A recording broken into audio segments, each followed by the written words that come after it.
The Lifestylist, episode 196, featuring Luke Story.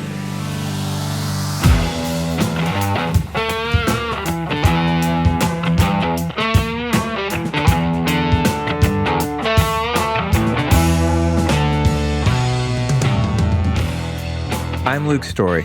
For the past 22 years, I've been relentlessly committed to my deepest passion, designing the ultimate lifestyle based on the most powerful principles of spirituality, health, psychology, and personal development.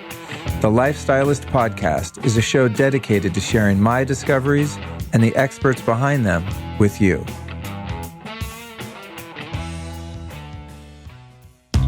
I've been studying not only the cause of modern disease, but also natural treatments for those diseases for over 2 decades. And after all of that research and everything that I've learned, one of the most important things that I've discovered is the fact that many of our diseases are caused by non-native blue light. That means exposing ourselves to alien light after dark. You know, we've evolved to only see firelight, moonlight, and starlight after dark, but when we invented the incandescent light bulb, which I'm sitting under right now and I'm so grateful for, we basically trashed our health. So if you're someone that cares about your health, it's really important that you start protecting yourself from blue light at night. And that means all the white light all around you. It's really easy to do that thanks to a company called Blue Blocks. If you go to blueblocks.com, that's BLUBLOX, you will find a variety of eyewear, much of it very attractive, also have prescription glasses, reading glasses, and just regular glasses that protect you from blue light. And these glasses they make block 100% of the light in the negative range. In other words, don't tell your brain that it's noon when it's midnight, guys. Really, really easy fix. And the health problems that result from this exposure to blue light are endless. I don't want to use the C word, and I'm not trying to use scare tactics, but it's honestly just the reality of it. So many of our modern diseases come from exposure to this light at night. It really trashes your sleep and melatonin, neurotransmitters, hormones. It totally sucks. So get out in the sun as much as you can safely, get natural light in your eyes, and then at night, protect your brain and your eyes from blue light using Blue Blocks. That's BLUBLOX, blueblocks.com. Here's the really good news. If you use the code LIFESTYLIST at checkout, you're going to save 15% off your protective blue blocking eyewear. It's time for our Friday Bootleg broadcast bonus show. My name is Luke Story, and I am back in black. I hit the sack. I've been too long. I'm glad to be back. Yes, I'm loose from a noose that's kept me hanging about. I've been looking at the sky because it's getting me high. Forget the hearse because I'll never die. I got 9 lives, cat's eyes, abusing every one of them and running wild. And I really do have 9 lives. You know why? Because I know how to biohack that shit and keep it pushing. No, seriously, this is a third and final talk recorded live at Neil Strauss's Society International Biohacking Intensive, where I interviewed Neil Strauss, the episode that came out last week on conscious parenting. If you want to have kids or you have kids, you should definitely rewind and go back to that episode. I also recorded a couple episodes with Jack Cruz at this event. And then, of course, as I said, 3 talks that I did on stage at Neil's event. And those have already come out, 2 of them rather, as live bootleg shows in the past. So you can scroll back in the feed and you can find those. But this one's all about the ultimate morning routine. This is a question I get a lot from people. If you follow the show or follow me on Instagram at Luke Story, or you're a member of the Lifestylist Podcast Facebook group, and you get to watch me in my life, I do a lot of crazy shit to keep this thing on the rails. And in this particular talk, I talk about every single thing I do on a daily basis, everything I've tried. You know, there's a lot of different devices, supplements, and practices out there that claim to be effective in getting you up and running. And I've tried just about all of them over the past 22 years, but not all of them work. You know, some have benefits, but many don't. And so my goal in this live presentation was to leave the audience, and now with you, the listener, with some really simple, practical, applicable tools and practices that will save you from wasting your time, energy, and money on stuff that doesn't work. So come join me in this show on a tour of everything that helps me sleep, wake up, energize, heal, think, focus, flow, meditate, travel, and live in this artificial world that we live in. It's a really fun topic for me because, man, I geek out on this stuff, especially my morning routine. Anyone that knows me personally knows, like, I'm going to take a good 2 hours in the morning to get it going. Now, you don't have to do that. You can cherry pick the most powerful practices. I'll give you a little hint, spoiler right now. Just watching the sunrise for the first 20 minutes it comes up will rock your freaking world and solve most of your problems. I learned that. I mean, I've been doing that for years, but I learned about why that works from Jack Kruse at this very event. Here's what I talk about in this live presentation, which of course is, recorded in front of an audience. So it's not going to have the rich, illustrious soundscape that my usual interview-based episodes have. So keep that in mind. It's a cheesy little mic I'm wearing on my lapel. I'm running around. I'm moving. I'm kind of getting wild. There's an audience. So it's going to be a little different flow. Perhaps you could close your eyes and pretend like you're there in the room with us and get that realness effect. What we talk about is my personal blankie, the biomat. As I sit here right now, my dog Cookie is sitting on the biomat, getting all toasty as I freeze. It's cold in LA right now. I know if you live in, Finland or, South Dakota, you want to punch me because it's not cold to you, but it's pretty chilly. And Cookie's got the biomat figured out. All the contraptions I put on my head, in my nose, and next to my body to improve my health. And warning, some of these things could diminish your sex life if you wear them in public because they're real geeky and look very strange. But I talk about all of them in this episode. A clinical grade device that has been proven to manage stress, sleep, and you can do that without a prescription. Reducing oxidative stress, improving cellular energy, and recovering from the stress of daily life. The healing powers of ice baby. A blanket that supposedly helped protect Russian cosmonauts that I use at home and when I fly. And why it's so important that you dial in a morning routine that works for you and that you do it every single day. The importance of reducing EMF and blue light exposure at night and while you sleep, and then reminding yourself of your life's mission every morning and why it is so important to watch the sunrise as often as possible. So thank you so much for joining me on this bootleg broadcast. I'd love to invite you to come back on Tuesday for Beast Mode, Badass Bones and Massive Muscles with Dr. John Jaquish, PhD. If you're someone who's interested in getting fit, that episode, my friends, is not one you want to miss. To make sure that you don't miss it or any episode to follow, real simple. Reach down your phone right now, click subscribe on this very podcast. If you'd like to get the show notes emailed to you every week with all of the links, which you're probably going to want for the one you're about to listen to, because I drop so many product bombs in here that you're going to be like, wait, what was that? Where do I find it? Then go to lukestory.com/newsletter. And that way, each week I can send you a breakdown of every single podcast with clickable links and everything you need. So you don't have to try and take notes or screen grab or any of that when you're listening to the show. I'm just going to send it to your email and you can read all about it and save it and bookmark things that are important to you, etc. I'd also like to remind you that you can find just about everything I ever talk about when it comes to health at my website, lukestory.com/store. I've neatly categorized all the different herbs and supplements and foods and even books and different biohacking technologies, alternative health devices, etc., to make it easy for you to find them. I've vetted them all. Anything you find on my site, I truly believe is the best out there. And in many cases, you're going to get exclusive discounts. And it's a great way to support the show, support your health, and support brands out there that are doing things right for people and for the environment. So that's lukestory.com/store. All right, I think that's it. Let's go ahead and jump into this talk. I haven't even listened to this thing. I hope I'm not too crazy. Sometimes when I do public talks, I'm going to record this and put it as a podcast because I know there's value in it. But sometimes I wonder, maybe I should listen to these. How out there am I? I don't know. You're going to find out as you listen to the Ultimate Morning Routine recorded live at the Neil Strauss Biohacking Intensive. Enjoy the show.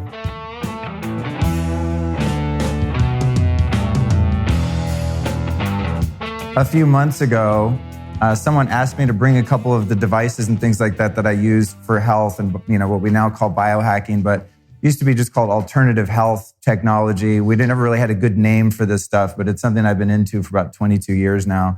And I just started bringing some of these things to events when I would do a talk because people would hear me talk about certain things and go, what's that thing? And I thought, I'll just start bringing it. And then I think this is like the fourth one now I've done. And each time I bring more and more stuff. But people don't really understand what it is, and everyone wants to try it, and it's often difficult to explain what each thing is. So I'm just going to run through a quick breakdown, and then there'll be a few times during various breaks and things like that where you guys can come out in the hall and just trip out on some of this stuff. And so I'll kind of explain what the benefits are in a very basic way. There's a download you can get at the end that you can text in or go to a URL, and it'll give you like a breakdown with links to everything and all that if you want to really dive deeper. But basically, I brought a bunch of stuff to help give you guys energy. If you're a little bit run down, if you're sore, if you have any injuries, if you need your energy up, we can do that. If you need to calm down because you're having anxiety or you had too much coffee or whatever the case may be, we have a bunch of tools out there that you can use. And of course, it's all free. It's just for fun. One of the things I've discovered is I really like making people feel good, and I'm sort of a healer of sorts, is what I've come to discover in the last 3 years.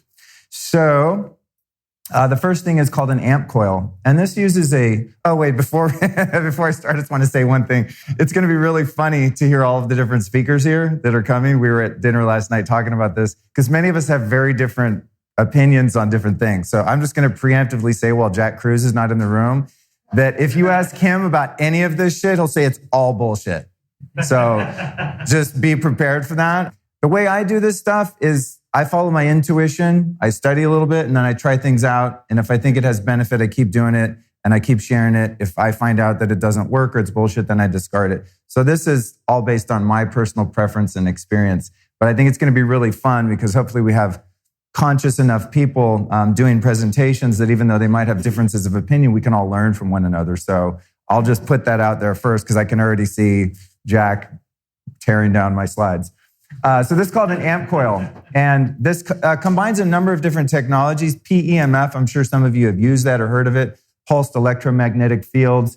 However, this device isn't so much used for injuries like a classical PMF device would be used. This is more used for detoxing and cleansing. And I've met personally about 10 people face-to-face that had late-stage Lyme disease and tried everything from ozone, IVs, flying all around the world, trying every different type of pharmaceutical drug available. Nothing worked. They got the amp coil. Between 4 to 6 months later, they have no Lyme disease. And my mom has Lyme, which is why I really got keenly interested in this particular device.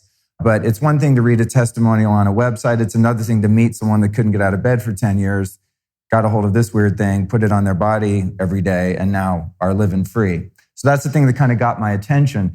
I don't have Lyme disease, but I've been using it for parasites. And I also use it just a lot for meditation. You can use it to instigate brain waves. So you can use it to wake your brain up if you want more beta waves. You can use it to downregulate if you want to get into alpha or even into theta. And more than anything, it just really, I think subjectively, what you guys will experience, those of you that have a chance to try it, is it's just very calming and relaxing. So if you're kind of in an agitated nervous system state, it's amazing. You run a program on this thing for 20 minutes, and that little orange thing is a magnetic coil. It's actually a modified Tesla coil. And you put that on your body, you run an application on the app, and essentially what it does is it sends frequencies at a cellular level all the way through your body. So there's kind of three components. You have that big box, which is the amplifier. You have the yellow coil, which you could think of as a speaker. And then you have that tablet that has a bank of frequencies. Many of them are based on something called Rife frequencies. You might have heard of Raymond Royal Rife, who invented something called a Rife machine. And he was curing people of cancer back in the 30s using the technology, which essentially sends a vibration or a frequency into the body, which can either support cells in different organs, including the brain, or can disrupt the function of pathogens. And so that's why we're using this to get rid of heavy metals and Lyme and parasites and things like that. So it's about sending frequencies or vibrations through the body using the magnetic field. So I put this first, I put it first because I alphabetized them, but I would have put it first anyway, because this has been the biggest needle mover, I think, for me that I've discovered in a while. I've used those other technologies independently in different devices, but this is the first time that someone had the idea, because the guy had Lyme disease, to put everything in one device. So that's that. And then this one, the Bellicon Rebounder. I just got back from Tony Robbins' Date with Destiny. Has anyone in the room done that? Very intense experience. But one thing I noticed about Tony watching his documentary on Netflix was that he's big on rebounding. I was like, that's so funny. So many of these things come full circle, because I got into rebounding, I don't know, probably 15 years ago or something like that. And I keep this thing, unfortunately, in my living room, which doesn't look very attractive. but it's the fastest way to get the energy moving in my body. So I'll breathe, I'll jump up and down. It moves your lymphatic fluid, which not a lot of physical activities move lymph like the rebounder. It's also really good for joints and for bone health. And so this is just one thing that I have to have around. And the one that I brought, you guys are welcome to try it out at any time. It's really good when you need to just wake up, especially if you kind of get, I don't want to have on my mic slap, but if you kind of get radical and like do some moves up in the air and really spaz out on it, it will wake you up real quick and get your heart rate going. So if you ever kind of get tired and you're having a hard time listening, jump out there in the hall and just jump around for 5 minutes. It'll totally change your whole energy. It's also really good low impact workout. It's a lot lower impact than some of the other things you can do for cardio. This one, the Biomat. This is like my blankie. You know, like who's the kid on Charlie Brown? Linus. Yeah, this is me. Like I've had this Biomat for years, and essentially what it does, it's got a bunch of different amethyst crystals and things inside it. It was invented in Japan, and it creates an infrared heat. So it's like a healthy, glorified low EMF heating pad, and it's really good for pain and inflammation and also just relaxing. So I've got that out in the hall. We'll just keep it turned on. Now, I'm going to warn you, it gets you really hot because it gets your blood moving quickly, but it's really great if you have any aches or pains, like you're probably going to have a sore back at some point from doing so much sitting. I take this thing on airplanes. I take it to every hotel I go to. It's just always with me. I even take it on road trips. I got an adapter in my car because my back always gets sore when I travel and stuff like that. So the Biomat is just an amazing go-to for general well-being. Now, I plugged one of these out in the hallway, and this is one. Definitely don't, if Jack Cruz asks you about this, just don't talk to him, because this particular technology goes a little bit on the woo-woo side because you can't test it with the meter. It's something called Scalar wave technology. Now, there's a lot of research, there's a lot of data about this, but people that are very analytical and skeptical and are enveloped in scientism will have a hard time with this one. But this is a technology that I use to mitigate EMF exposure. You can see the one in the bottom. I have that one plugged in my car. Then a little pocket model is this guy right here. And then there's a cube, which is what's out in the hallway. And essentially the way this works is your body attunes to the waves, which are always oscillating and changing. There's millions of frequencies that are constantly changing in this. Whereas if you have Wi-Fi in the building or a cell phone, there's a limited number of frequencies and they're very consistent in terms of what frequencies they are. Just the power changes depending on your proximity. So the idea with the Blue Shield technology, and that's not a typo, they spelled it like that. They're from New Zealand. They don't know we have a fucking insurance company called Blue Shield. It's like, it's so frustrating, like try to tell people about it, but it's just interesting. When I got one of these for about 2 weeks, I woke up with a headache and I was like, what the fuck? Is this thing actually bad for you, not good for you? And then I talked to the inventor, who will soon be on my podcast and will help clear up a lot of the mystery around this technology. But he said, no, man, what it is you're going fully parasympathetic when you're sleeping for the first time because you live in such an EMF intensive field that your body's not used to actually resting. And so it never really lets go of toxins. It's like, oh, that's interesting. He said, just give it another week or so and it'll go away. After I got through that kind of Herxheimer reaction, then I started sleeping, I would say, I don't want to exaggerate, but maybe 15 to 20% better sleep after I got through that initial thing. And the only thing I changed was adding this in my house. And that little cube does, I think, like 5,000 square feet or something like that. That's how far these waves emit. So the basic idea is that your body attunes to the frequencies that this is emitting, thus rendering it somewhat invisible or immune to some of the other magnetic, electrical, and radio waves that are flying around your environment all the time. Again, I'll have this guy on my show and we'll get to the bottom of it. I think what proved it to me before I even had it was the studies they did with animals, which are impossible to placebo. And so they went to these chicken farms and these cow farms that were right next to cell towers, right? And the animals are really sick and they're not producing quality eggs. The milk coming out of the cows is really thin. It doesn't have much fat. The animals, the chickens are fighting all the time, pecking each other, not happy animals. They install these devices. After about a month, they do blood work on the animals, the size of the eggs. They do a fat lipid profile on the cow's milk, and the health of the animals improved once they put this in. They take it away and the health goes down. The chickens stop fighting with this thing in the building. Really interesting things like that. Now, again, if you're deeply skeptical, you could just, I don't know what you could chalk. Like, how do you prove that that's happening? But that was kind of enough for me to give it a shot. And I know that it can't hurt you. So that's where I'm at with that. There's nothing you really do. That's just a passive thing that's creating a nice harmonious field out there. Then the Bulletproof Vibe. This is like the trampoline on steroids. You know, the Bulletproof Vibe is vibration technology. And I believe, if I have this right, that vibration technology was either invented or started to be implemented for astronauts coming back into the atmosphere for bone density, right? So you get out of the magnetic field, your bones start to actually kind of disintegrate essentially, right? And so they bring them back in and they vibrate, which is bouncing up and down thousands of times per second rather than just boing, boing on a trampoline. Really good for joint health, bone health, muscle recovery. Why I really like it, because I'm not, unfortunately, like a huge fitness guy. I would like to be more, but it comes and goes in terms of my discipline and dedication. But whenever I'm feeling kind of brain fog or just lethargic, again, if you guys are sitting in this room and it's stuffy and you're tired of listening and you just need a break, get out and jump on the Bulletproof Vibe. And, you know, you can even do balancing postures on it. I'll do squats. I work out with a kettlebell on it. I keep it in my garage and I just jump on it whenever I can. And it really changes your energy. It's very energizing. Just gets oxygen and blood all over your body into all of your different organs. So that's a really fun one. It's a little bit loud though. I tried to put it in my second floor apartment and I even put like a rubber mat under it and I put rubber feet on it. Fucking turned that thing on and the whole building's like, yeah, so had to put it out in the garage. But if you own a home, you're going to have a much better time with it. But it vibrates like a motherfucker.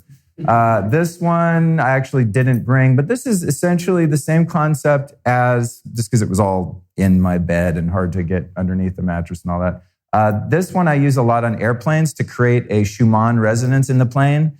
It's an artificial one, it's a digital one, but I use the setting on that device to go into the magnets and I put them under my seat to help mitigate some of the fatigue that I experience when flying. Most people use this for sleep. So this is like a mini amp coil. Essentially, you have a bank of frequencies digitally housed in the device, and then a very small amplification that sends them to two coils. And those coils produce a magnetic field, and you vary the frequencies depending on what you're trying to do. So I think I learned about this first from Ben Greenfield using it for sleep. And there's one setting that's really good for sleep, and it works, especially if you're traveling and you're going through different time zones and things like that. It has to do, again, with brainwave entrainment. This one's rad. Actually, you know what I found out this about from Rick Rubin? I went over to his place. Neil introduced me, and I brought a bunch of my little tools and stuff. He's like, I'm not really into all that shit. His wife liked it all, but he was like, whatever. He goes, but there's one thing that I like, and he showed me this. It's called the Fisher-Wallace Circadia. And this is a FDA-approved device that does micro stimulation to the cranium. I think they call it cranial micro stimulation, if I'm not mistaken. But study after study in supporting its efficacy for depression, anxiety, and insomnia. Now, I mostly use it to improve sleep. I don't feel a lot of anxiety or depression because of all the other shit that I'm going to tell you about this weekend that I do. But this one is really, really cool. And we have one out in the hall that you guys can try out. It's not going to make you sleepy or anything, but I would say it's quite likely that it will help you sleep deeper on the days that you use it. But it's definitely got a nice calming effect to it. You put these little wet sponge electrodes on your temples, as this young lady does. You turn it on and you feel your brain being electrocuted with microcurrents. Pretty awesome. This is very simple, but this is the Ellie King Mini Pro Massager. And what this does is essentially electrocute you on different points on your body. So you put these little sticker electrodes on. Has anyone used this kind of stuff before? If you have an injury on your knee, wherever, on your back, on your neck. And then there's different frequencies that you can run on this. And basically, it makes your muscles really twitch and contract in different ways, which gives you a massage and increases the blood flow into that area to ease pain or to facilitate healing. This one's, if you turn it up all the way, it's strong depending on where you put it. But yeah, this is not there. Yeah. But this is wide. This isn't even like cutting edge. This stuff's been around for a long time, but it's just, it's this big. It's like the size of an iPod Nano. It's just a really handy thing to keep in a drawer. And when you injure yourself, it's like, I don't use all this stuff all the time. It's sort of as needed. I use this thing maybe every 6 months, but I pull something or have an injury or a sore neck or just, pulled muscle, something like that. And I just need to get energy and blood flow into there quickly. This is something I just got, and the one that I have out there, I don't know if we'll be able to bust this out in the hall. Maybe, why not? I'm really big on infrared saunas. It's something I'm going to talk about at various points in my other presentation. But one thing that really sucks about infrared saunas is, A, they're very expensive. If you get a good one that's low EMF. The brand I like is Clearlight. I've been researching infrared saunas for 20 years. I had a Korean one, very high EMF, that my dad gave me for 15 years. A year ago, I upgraded to a Clearlight. But they're expensive, and guess what? Not very portable, right? So I recently interviewed the founder of a company in New York called Higher Dose that use Clearlight saunas, and they have these, essentially these spas in various locations in Manhattan where you can go in and do a full-on sauna. And because so many people are traveling, she had the idea to come up with essentially a sauna blanket that you can see you wrap yourself in, much like a sleeping bag, and you put cotton clothing on, and you get in there and you sweat balls, and then you just undo it and you just wipe it out for any sweat or anything like that got in there so that you can keep it sterile. But it's amazing. I turned it on last night for the first time. I had it on for maybe 5 minutes, and I laid in there just to make sure it was working. And it gets super hot, super fast. And of course, this has a number of different benefits, detox, helping sleep, workout recovery, sore muscles, all that kind of stuff. But what I find with infrared heat is it's just really calming to the nervous system. Within a couple minutes, it puts you in a parasympathetic nervous system state. It's very relaxing. So if any of you are, having a hard time this weekend and not feeling very chill, you could hop in there for a minute and not, you don't want to get all sweaty probably in the middle of the day, but if you just want to relax and just feel good, or if your muscles are sore, you can get in there for 5 or 10 minutes and not sweat and just really relax. So I'm excited about this one because it rolls up into like a little, burrito that big. And then the human charger. This one's amazing. So some of you might have heard of seasonal affective disorder, right? People that live in, Finland, Sweden, Norway, Scandinavia, places, Alaska, places where there are times where they don't get a lot of sun, right? It just kind of is dusk for a couple hours a day. Well, the suicide rates, alcoholism rates, all of these things are really high there. So these scientists in Finland started working with blue light therapy, which is, you're going to hear a lot about blue light, like this light in here from the other speakers this weekend. Thank God I don't have to cover that one much myself. There's some more qualified people here to do that. But you actually can use certain frequencies or wavelengths of light in the blue spectrum for health benefits. So most of the time now, we're all trying to block blue light, which is non-native light, meaning it's unnatural light because it's in a very narrow spectrum that you would never experience in nature, or you would experience at the wrong time of day. So if we're in here at midnight, our brains think that it's noon because of the lights that are in here. And as you can imagine, just going on basic fundamental principles of common sense and nature, that's going to create some confusion within your biology. Okay, so that's the negative side of blue light. But they found, using these various devices that you look at or put on your skin in places where you don't get sun, essentially you're harnessing, using technology, certain wavelengths of the sunlight and using that at home in front of your computer. And so they started using this for seasonal affective disorder and depression, and it was found to be very effective. These guys took it a step further and made a little device with earbuds that have no sound, but they have blue light that actually goes through your ear canal and shines on your brain and sends signals to your brain that you're in the sun. And this has a cascade of different effects, including causing changes in production of different neurotransmitters, and also allows you to manipulate your brain in and out of different time zones. And so the main use of the human charger is actually for jet lag. It comes with an app, and when you fly, you program into the app the different flights that you're doing, and then it has alerts that indicate to you when it's time to use it. And so a couple days before a flight, your ding goes off, you plug it in. It takes about 10 minutes to run the program. It's passive. You just sit there with these things in your ear, do whatever, do the dishes, hang out, do emails. And then when you arrive where you're going, you'll have like a day or two usually of using it throughout the day. And then you program your flight home and do the same thing. And essentially what this does is tricks your brain in and out of time zones. So it's really effective for jet lag. However, I have a couple of them. I have one usually I keep in my car, one in my living room, and I just use them all the time when I need to be more alert. And it's really good at just kind of waking your brain up. So this is one of my favorite things. They're inexpensive. They're really small. It's a very accessible hack that has a lot of practicality. Then the Juve red light. So I actually brought this thing. However, it doesn't work very well if you have clothes on, but I brought it just because it's still fun and it still feels good. It's good to even get it on your face and any part of your body you can. I don't know how many guys want to get naked in the hallway, but ideally you want to stand in front of the Juve red light as nude as possible. And one of the main benefits is actually getting it on your nads. It really helps to increase the production of testosterone. It's called photobiomodulation. And this is something that's widely studied for a long, long time. And these particular guys, there's different companies that make devices. This is the best one I think that I've found. What's cool about it is you can buy a module at a time and sort of build your own system, where in a perfect world, you would have 4 panels, one on each side, and you get in the middle of it, and your treatment time is going to be 10 minutes, and you're getting completely zapped. Your other option is to buy a red light bed for about $150,000 that's like a tanning bed, but it has these very narrow frequencies of red light. And this is red light that's present in the sun, of course, at different times of the day. But this is isolating all of the blue, green, violet, all the other lights, all the other colors in the spectrum out, and only giving you the red spectrum. Really good for injury recovery, hormone balance, as I said, and specifically the production of testosterone, and skin health. So if you have any kind of scars, acne, they say it's good for hair loss. It's not working very well for me. I'm like always leaning into it, like, grow, motherfucker. Haven't seen any results for that yet, but there are a lot of red light devices, like red LEDs, that are supposed to stimulate hair growth.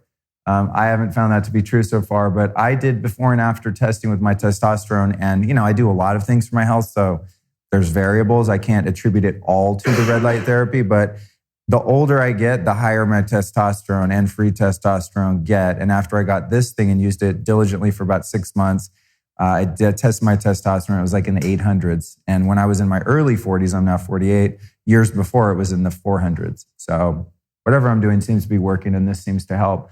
But to me, it just feels really good. And especially if you have any soreness in your muscles or fatigue and things like that, it's great for your joints and stuff. So if you do a really hard workout, you jump in front of this thing, the recovery time is much faster. Based on the other ones that I've looked into and getting to know these guys and interviewing them at depth for an hour and a half and really grilling them, I'm an affiliate of theirs. So I have, just straight up have a bias, of course, because I'm going to get paid if someone uses my URL link or whatever to buy one. Trust me, it's not buying me a house anytime soon. It's just chump change that floats in here or there. So, I do, but I'll also say that I work with whatever company that I've researched and found to be the best. And so based on my research, these are the guys are doing it the best in terms of something that's affordable and accessible. The best would really be getting the bed. That's $150,000. Why I like these guys is they use I think the max that I have has the 3 different wavelengths. It has near, mid, and far infrared, if I'm not mistaken. And they also designed it to be very low EMF. And these are details that you want to pay attention to, especially the EMF thing. Like, you can get a lot of infrared saunas, but if you put an RF meter in there, you're getting fried in the sauna. So it's like, I don't know, are the benefits outweighing the detriment of the EMF? Probably.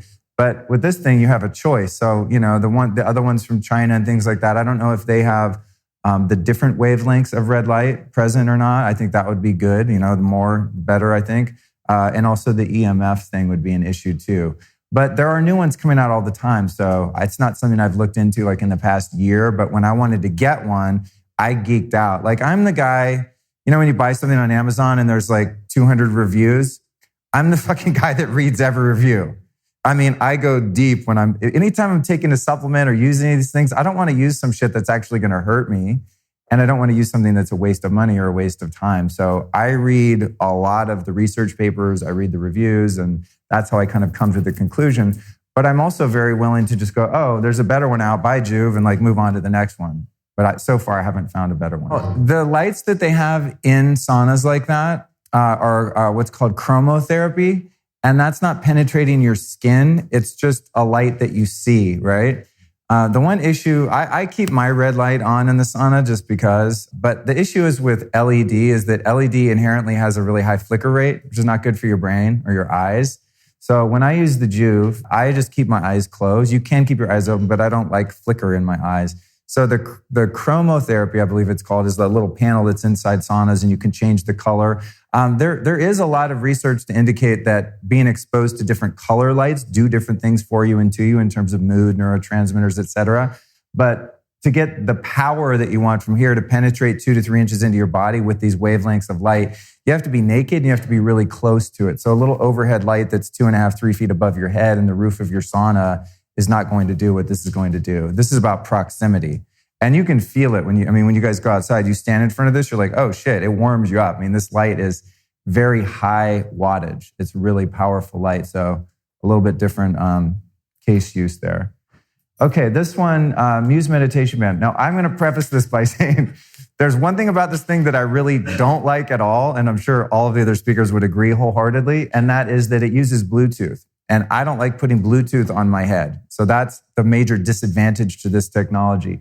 However, the advantage to the Muse headband is that it's really good for people that are just learning how to meditate, or even someone's been meditating for a while and you want to improve or gamify or actually track the depth and efficiency of your meditation. So this uses sensors on your head that actually tell you what's going on in your mind and when you're in a deeply relaxed state. And anytime you have a thought, it indicates that in the app. And so essentially what happens is you put this on, you do whatever meditation you do, and it's tracking on your phone, and you can actually watch in real time what your brain's doing. So it's a real like biofeedback type of device. And at the end of your meditation, you can see when you went deep, when you came out of it, when you were distracted.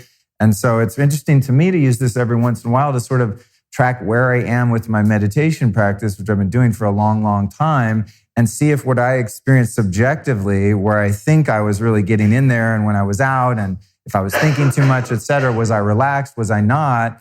I'm getting empirical data that's indicating what my brain was doing throughout that 20 or 30 minutes. So I really like the technology. I like the device. I'm hoping that at some point they can do it in a way where you're wired into the phone or something like that, where you don't get the EMF exposure. Is doing this for 20 minutes here and there going to give you brain cancer? Probably not, but because of the Bluetooth, not ideal. But I'm also someone who doesn't like Bluetooth on my head or around me at all, if possible. But, to a certain degree, my car has Bluetooth, my computer has a Bluetooth trackpad. It's around, so it is what it is. I'm not going to be paranoid about it, but to me, this is worth it just to check in once in a while. Or as I said, if you're new to meditation, you really want to build a practice. I like gamifying things like this for myself, so I feel like I'm getting better at it, which I'm going to talk about when I talk about sleep a little bit and tracking your sleep with various devices. So bad Bluetooth, good. Getting feedback on how you're meditating and trying different techniques too. That's the thing. I do Vedic meditation. Works really well for me. I've been doing it for years. I can meditate anywhere, anytime, and pretty much all the time go into a really nice, deep, beautiful state. And this has affirmed that is in fact true. But you can do things like meditate one morning before you have your coffee and see how this reads it, and then have a coffee and try to meditate. And you'll see you ain't meditating if you had coffee before. You're just not. Your brain will be beta like crazy. So yeah, interesting stuff there. The Nano V, this one's awesome. This one looks really cool and also is very effective. So this creates something called exclusion zone water in the form of a mist. And it's a passive one. You just sit there and breathe. It's got a little tube. You just sit in front of it and just chill, talk, relax, whatever you're doing. Very effective for reducing oxidative stress, improving cellular energy, and recovering from stress, free radicals, etc. And the net effect of this one that I really like is it gives you energy as if you rested or took a nap or meditated, but it's not stimulating at all. So a lot of the other things we use, like caffeine or some of the smart drugs and things like that I'll be talking about, yeah, you get more energy, but then there's kind of the downside where you are a little bit, your nervous system is a little agitated from that. This is calming and relaxing to your nervous system, but gives you cellular energy. So this one's really, really fun to use. Paramedic lasers. Okay, so this is what's called a cold laser therapy, and it's called cold because the wattage and the frequencies that it emits don't make it hot typically, although depending on the setting you use, it can be. I've noticed the smell of burning hair at a couple points, doing it on something, oh shit, the setting's too high. But cold lasers are amazing for injuries, cuts, bruises, things like that. I used it on my dog recently. I have my dog spayed, and I used a cold laser to speed up the healing of her wound from what should have been 2 weeks to 1 week, just from a couple times a day, just going over that cut after the stitches had been removed. Really good for tendonitis and arthritis. I tend to get, from time to time, kind of tennis elbow, more from keyboards and trackpads and stuff. Just my joints kind of get tweaked in my wrists and elbows. Used this and it's just gone. It just doesn't happen anymore. I also use some vibration tools like massage tools that I'll show you guys too. But this is another one that sits in the drawer for a while, and I'm like, do I really need that thing? It's quite expensive. But then comes the time when you do need it, such as 2 nights ago, flew back from Florida from Tony Robbins, landed at LAX, drove home, unpacking the car, and the amp coil, the first thing I showed you, which probably weighs 25 pounds, fucking flies out of the car. And I don't, as you see, I'm not really big on shoes. Boom, just right on the top of my foot. I can't believe it didn't break my foot. I mean, it must not have hit a corner or something. I don't know, it's crazy. I was like, fuck, I got to do these talks. What am I going to do? Sit down? I can't sit down and talk. I thought, the laser. And so I've been doing a protocol using this later. And my right foot the first night was wanting to turn purple and was super swollen. I did that for that night and yesterday. And now my foot's almost totally normal. And that is absolutely a result of that thing. It's fucking cool. But again, not the type of thing you use every day. You use it, case by case. But you're not going to go to urgent care or the emergency room with a smashed foot and have them tell you about that. They'll tell you to ice it, which is going to work a lot slower. The rapid release, really good for scar tissue, pain, tendonitis, connective tissue.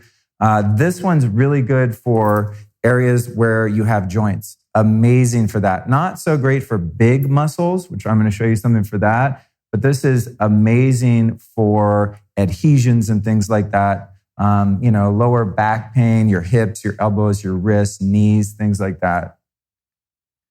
And this one is a device that I brought, which this one's definitely not woo-woo. This is legit. This is a dirty electricity filter. The one that's shown in the photo is the Power Perfect box. This goes actually on your circuit breaker and filters the dirty electricity, which basically just means erratic frequencies of electricity throughout all the wiring in your home, your 60 hertz electricity. If it's dirty, meaning that it's sort of a chaotic frequency, it is much more harmful to you. And it also goes further out from the wall or the outlets. And it also comes off of every device that's plugged in. So this is kind of doing it at the source of the electricity. The one I brought is local. So you put it actually on individual outlets, and it cleans the electricity, the electrical field coming off of that outlet and anything you plug into it. So whenever I bring all of these devices to make them less EMF heavy, I'll run them through a filter so that if you have the amp coil or any of the other things that plug in, you're getting less dirty electricity exposure. This one's another woo-woo one, kind of. The Solaris healing blanket I found out about years ago, and it was developed by the Russian space program to protect the astronauts coming in and out of the atmosphere from solar radiation and just all of the crazy, major EMF that they're being exposed to. And so essentially inside of here, there's some sort of material that reflects back the energy field of your body onto your body, because we're always emitting energy, right? If you look at someone at night, think of, what do they call that? Night vision goggles, and they pick up heat, right? So your body's always emitting this heat that's putting off energy. You wrap yourself in this blanket and it traps the energy and invigorates you. Now, it sounds crazy, but if you need a break and you just go cover yourself in this blanket for a few minutes and just chill, it's very restorative. And this is another one of those weird things that I just travel with all the time. I bring on the airplane, I cocoon myself in it, and I just find it to be very restful. So if you take a 15-minute nap, just lay down and rest, covered in this blanket, it kind of doubles, if not quadruples, the restorative power of taking that rest. The Soda Biotuner. This is a frequency device that plugs onto your earlobes. And similar to the Fisher-Wallace Circadia, it goes zzz and sends an electrical frequency into your head, and is also great for depression, anxiety, and insomnia. Very similar to the other one. I don't use this anymore because it's not good to use if you have a tinnitus, which I have in my left ear. And I was like, I think this thing's making it worse. And I did some research, and they're like, yeah, don't use it if you have that. So I don't use it. But if you don't have tinnitus and you want to get a really chill experience, come put this on for about 15 minutes on your ears, give your brain a little shock, and you will feel very relaxed afterward. The Soda Silver Pulsar. This one goes on your wrist and irradiates your blood and frees you of viruses and bacteria. Some of you might have heard of a zapper. These are different technologies that people use, devices that you kind of use to zap your blood. And it doesn't kill viruses, but what it does is it makes it difficult for them to replicate. And so all of your blood, you put it right here on your wrist, and you have these main, I guess they're arteries right here, and you're electrifying all of the blood that's passing through your body. Sort of like if you get an ozone IV, they take your blood out, they run ozone, they put it back in. So it's essentially a blood cleanser.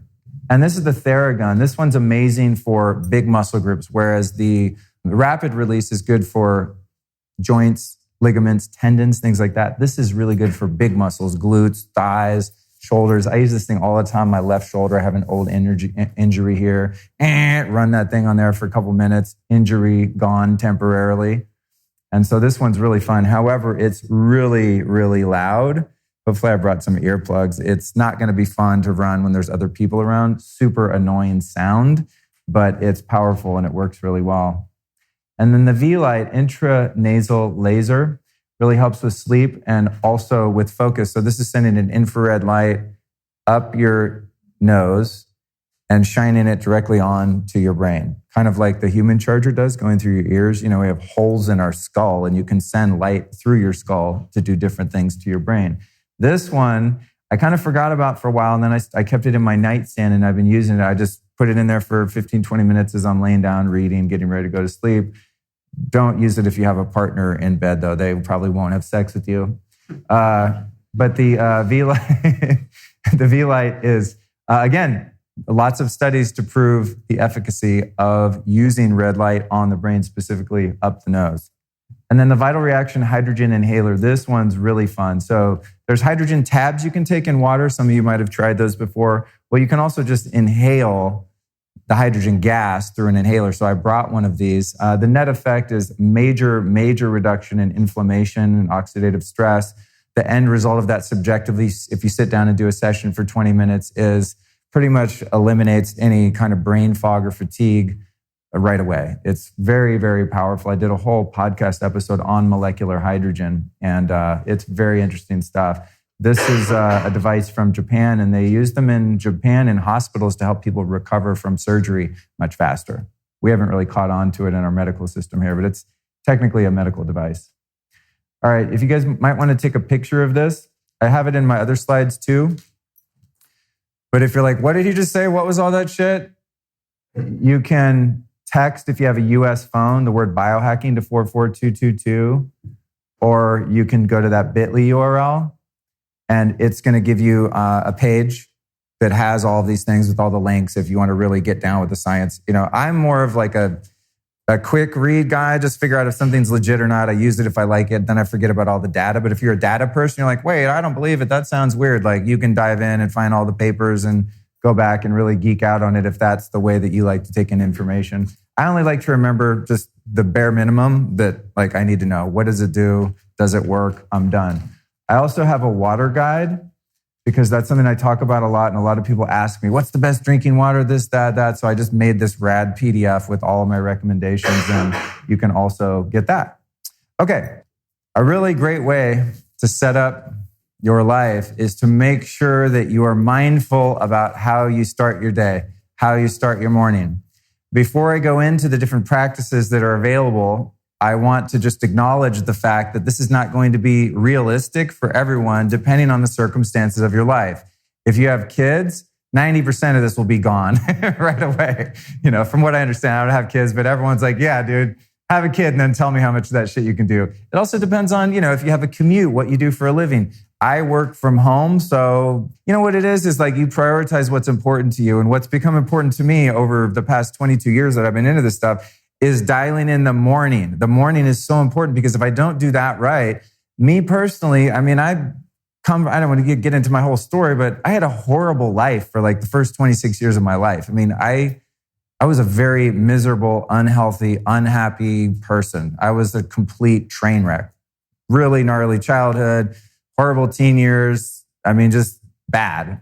And so once I started to turn that around, I started to realize that the reason so much of my life sucked is because of the morning practices that I had, like waking up and doing heroin at 6 a.m, for example. Not a great way to start your day.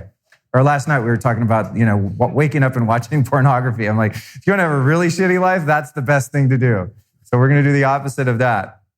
So coming, from someone who has been really unhappy and unhealthy, the reason I put so much emphasis on the morning is because as I started to really turn my life around, I'd have some really good days. And then the next day I'd have a really shitty day. And I'd be caught in anger and hostility and anxiety and depression and go like, what happened? Yesterday was such a good day. And I started to put together the clues. Oh, I meditated. Oh, I took a cold shower. I did this. I did that. And so I've started to develop a pretty ironclad practice. Now, that said, there are some days when I do more of this or less of this, or in a different order. So as we go through it, you're going to see like, oh, you know what? Because I have kids or because I do this or that, I might change the order of things. So ignore kind of the order, but let's just get some of the fundamental principles. And in the 3 talks that I'll be doing here, I just want to preface them all by saying that the most important thing to me is my spiritual connection and my attitude and the thoughts that I have and the feeling that I have and the sense of love and connection that I have to other people. So I love to geek out on all the technology and all of these lifestyle practices for physical health, but I just want to warn everyone to not get stuck at that level of being obsessed with yourself and how you feel and your body and the vitamins and the things and the exercise and all that, because to me, the point of all that is to just have the physical energy and stamina to go out into the world and contribute and to be of service and to be able to build healthy connections with other people and really be able to make a difference in whatever way that I choose to do so. Does that make sense? So it's like no vitamin is gonna help any of you have a good life. It's all about the inner attitude and having connection to something bigger and your life's purpose and your mission and why you're here. All the physical stuff is for me just to get ready to do that. So when I leave the house, I'm bringing my best self and not my asshole self that flips everyone off in traffic, which is what happens if I don't take care of my body. I lose the ability to be a good person really fast. We'll be right back at you after this brief but important announcement. Let's talk about one of the most badass health products in the world and one that I use quite literally every day, especially when I travel. So Organifi is how I upgrade my nutrition when I'm on the road. Now, every single person should have a green superfood supplement in their life. Because if you're anything like me, you got to be honest with yourself. Like, are you actually eating enough vegetables, enough greens? Probably not as much as we might need. So, who has time to run to the farmer's market and get fresh organic vegetables and greens and juice them and all that stuff? I mean, it's lovely if you can roll like that, but let's face it, it's hard to do that at home, let alone when you travel. So that's why I love Organifi. They've got a green juice powder that is legit delicious. It's super easy to mix up. It's not all clumpy and goofy. Some powders you try to throw in a glass and stir them with a spoon and it won't work. That totally sucks when that happens. It's super annoying. So I love Organifi, and you can find everything they do over at Organifi.com/Luke. If you use the code Lifestylist, you're going to save 20% off your order. That's Organifi with an I. Organifi.com/Luke. Good place to start is the green powder, man. Organifi green is legit delicious, super good for you, super energizing, and very easy to travel with if you get the little travel pack. So Organifi.com/Luke is where you want to go. And now back to the interview. So first one is sleep hygiene. Now someone's doing a talk, I think on Sunday on sleep, so I won't go too deep into this. However, I will say there are a couple things that have really, really helped me make my sleep more effective and more consistent. And that is having a completely dark room, like so dark that you can't see your, like float tank dark. Has anyone been in a float tank before? That's how dark you want your bedroom. And so there's different things you can do. Put little pieces of tape over any smoke detectors, all those little bits of life, get hardcore blackout curtains. The place I live in now, I mean, I can't believe I've lived there for like 3 years and I didn't upgrade my curtains, but I made like these big foam core inserts that I put, like that black foam core poster board. I made these inserts and I put them inside my windows. They're like encasement windows. And so for those of you that are married and you have a partner that cares about the way your home looks, they're not going to go for the inserts in the windows. So just get legit blackout curtains. My dream when I buy a house is to have those remote metal gates that go and like shut the windows, apocalypse type vibes that keep light and intruders out. That's the ultimate goal. But whatever you can do to make it really dark and really, really cold. Now, again, if you sleep with another person in the bed, your version of cold and their version of cold, or what makes them comfortable temperature-wise, could vary greatly. So I found something called a chili pad.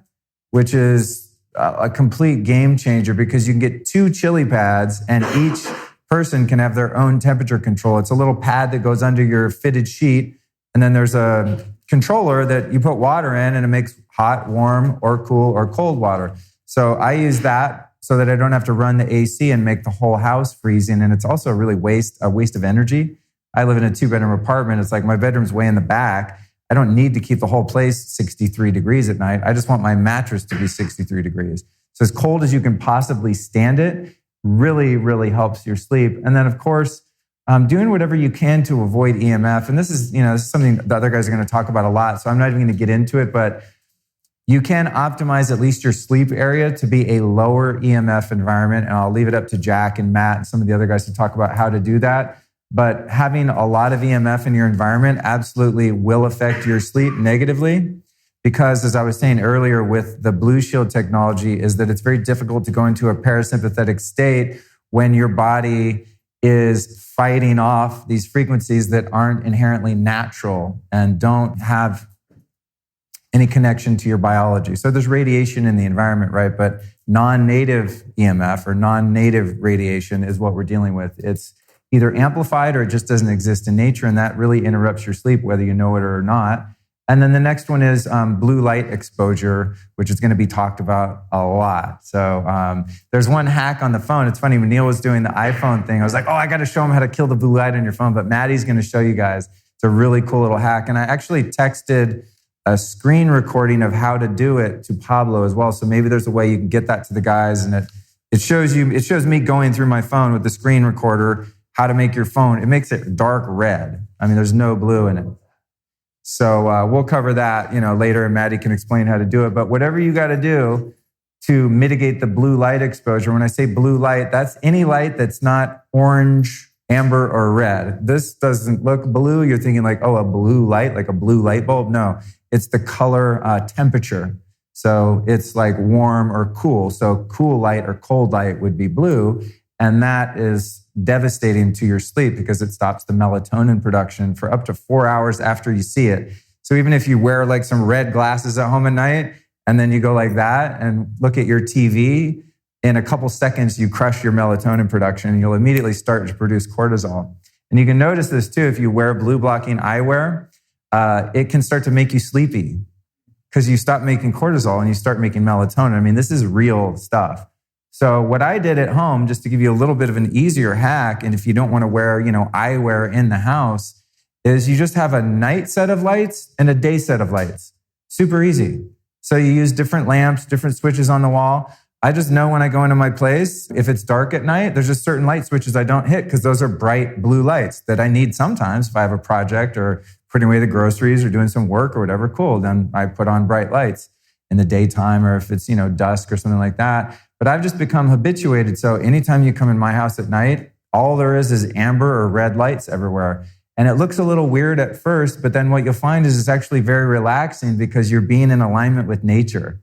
We've evolved for a couple million years to only see moonlight, starlight, and firelight at night up until the advent of incandescent bulbs, however long ago that was. So we haven't adapted to seeing sunshine in the middle of the night is what I'm saying. So if you want a good morning, make sure you got good sleep. Waking up to a gentle alarm. I use something called sleep cycle. You'll have a much shittier day if you wake up to an alarm like that. So I use sleep cycle, which I used to use for tracking my sleep. Now I just use it as an alarm. And the way it works is there's a sensor on it. And when you move around and you're coming out of deep sleep, it wakes you up within a window that you can set. So I have like a 15-minute window. I'll set it for 8:30, and that's going to wake me up if I move at all anytime between 8:15 and 8:30. So it's a more natural way to wake up versus getting that stressful kind of rude awakening from a classical alarm clock. That said, make sure that your phone is on airplane. And if you want to go hardcore EMF blocker, you get a big battery pack and you plug your phone into that. So it's not coming out of the wall and then laying on your bed. Because an electrical field EMF goes about 6 feet. So imagine like your phone's on airplane, which is good. You're not getting radiation, but you're still getting EMF from the electrical field on the cable and from the phone being plugged in. I still do that. I just put it way over in the corner on my king-size bed and try not to sleep with it next to my head. But I am going to get a battery pack one of these days and go full on. tracking your sleep, really important. If you're someone that doesn't find sleep to be that important and you're like, I don't know, did I sleep well? I think so. Get yourself an Oura ring and start tracking your sleep. I don't have mine on because it's charging, but it's the most convenient way I found and most effective way to track sleep. And it's really cool to gamify something that you're trying to improve. So the Muse band with your meditation, if you're like, I don't know, was I just meditating or not? And you don't really know, or was it good or not? Same thing with sleep. You might think, oh man, I had a great night's sleep last night. And then you look at your sleep data and you're like, oh shit, I only got 30 minutes deep sleep. Or I didn't get any REM sleep. And all of the cycles of sleep are important. So it's very difficult to subjectively judge how well you slept because you don't know. You were not conscious most of the time. But if you have an app, you're like, oh, what did I do last night? Shit, I ate a steak at midnight. No wonder I got such a low score, or I did whatever. And then you can start to modify your behavior and gamify your sleep score. And it's really fun. Like, I'm a geek. I'm like, God damn it. I got a 95. I'm so proud of myself. I'm like, how can I get a 98? And then I'll do whatever I can to improve those scores. And then I start to take notes and see what I did that actually deleterious to my sleep. Another thing that's really cool about the Oura Ring is that it doesn't look completely hideous. Like, they used to make one that was quite large. It was okay. It wasn't that bad, but it's a very normal look. You guys will see it's just a regular little band. What I did is I got some sandpaper, like some really, the not very gritty sandpaper, and I just buffed it and took the shine off of it. That was just my personal preference because it's kind of shiny. But they kind of blend into your life. Like, no one's gonna be like, what the fuck is that thing? It's just a normal looking ring, but inside are these infrared sensors they're very accurate. I did recently a whole podcast episode about it too, like most of the things that I talk about. Making sure you got sleep, then waking up and immediately hydrating. And you get very dehydrated when you sleep, especially if you're in an arid environment like LA. My buddy Matt Blackburn that's going to speak, he has all these different humidifiers and stuff that he uses because your skin actually takes in water as well. And you're breathing. So you actually want your room to be humid as much as you can without producing mold. But it's a little tricky kind of managing all that. So I don't do that. But what I definitely do is before I go to sleep, I set a big glass of spring water on my nightstand. And then I'll put a pinch of sea salt, not table salt, not salt that's been made into the cocaine of salt. Like regular salt's really bad for you. Hypertension, all that stuff. That's not from sea salt. It's because they take out most of the vital minerals that are in natural sea salt. But a pinch of that is amazing to get your adrenals going and also give you electrolytes. So it's very hydrating. So literally just like a pinch of salt put in there the night before. And then I like to take the Vital Reaction hydrogen tablets and I'll drop 2 of those in the water just as I'm making the bed. And then I pound that water with the molecular hydrogen in there, which is also going to reduce inflammation. And the hydrogen is also more hydrating when you drink that water than just plain water. Now, here's a weird one that I threw in there, and this will only apply to anyone that's ever suffered from acid reflux. Has anyone ever had ongoing heartburn? Okay, so aside from, obviously eating gluten and inflammatory foods that are going to give you heartburn if they're causing a reaction in you, but I went to see a guy, like I do. I go see all these weird specialists from the very solid scientific to the ultimate woo-woo healers. I saw this guy. I was like, dude, I have heartburn. He was like a body worker. And he's like, oh, let me check something. And he puts his hand kind of under my left rib. And he's like, oh, you have a hiatal hernia. I was like, what? I don't have a hernia. He's like, oh, yeah, your stomach is stuck up here under your ribs. Your stomach isn't where your stomach's supposed to be. And so that acid is coming up the tubes there because your stomach is not in the right place. So he goes, what you do is you drink first thing every morning, have a huge glass of water, and you bounce down, not up and down, but bounce as hard as you can in your heels with the weight of that water in your stomach sac, and it's going to knock your stomach back into place. And I was like, this sounds like bullshit, but I started doing it. So I drink the huge glass of water, like a huge, huge glass, and I go, 10 times, and you can feel your guts going boom. It pulls it down. Sure enough, fucking cured of heartburn after 20 years. I mean, also, I try to avoid eating gluten and stuff, as I said, but if you ever have heartburn, even just a weird episode of it, doesn't work so well with food in your stomach, but a huge glass of water and an empty stomach, bounce on your heels as hard as you can like that, and it might just cure you. It was the best discovery ever. First thing, okay, you've had your water, you've hydrated, you're awake, you've breathed a little bit. Next thing you want to do is read and feel your mission statement or your goals or your vision. So I have, my vision book, or I have my goals written down, and I do my best to read that last thing I do before I go to sleep, to put that in my subconscious. And even when I'm totally half awake in the morning, what I say see and feel is to read it, but feel as if those things have already been accomplished, to really set myself in a positive attitude right when I wake up. Then, of course, if you have someone in your life and you're, conscious and friendly enough at this point in your morning, is to make a human connection. I'm single and I live alone, so this doesn't apply to me at the moment. But when it doesn't, I'll definitely be practicing this, is to make sure to have a human connection, for someone to tell you they love you. You say you love them. Give them a big hug, to connect with your partner if you have one. It's also a really important way to just improve your connection as you go through your day. And probably not bad for maintaining a healthy relationship too. If possible, if you get up early enough to catch the sunrise, do a little sun gazing. You guys are going to learn about this later on. I usually do red light therapy with the Juve, then take a cold shower, then go out and get sun on as much as my naked body as possible. Literally like as naked as you can be. Your skin's covered with photoreceptors. It's not just your eyes that take in the nourishing frequencies of light from the sun. It's best at sunrise. Now me, I'm not that much of a morning person, so I don't catch the sunrise often, but I definitely do my best to get sun time, and especially not sun in your eyes. There's sun gazing at sunrise, which I'm sure Maddie will talk about. I'm just talking about getting bright sunlight into your eyes, not looking at the sun, but just being outdoors and getting that bright light. It's nothing compared to the light that you would get inside. Like it feels bright in here, then walk outside. It's like, whoa, shit, that's real light. So it's really important to set your circadian clock by getting into sunlight. Cold shower.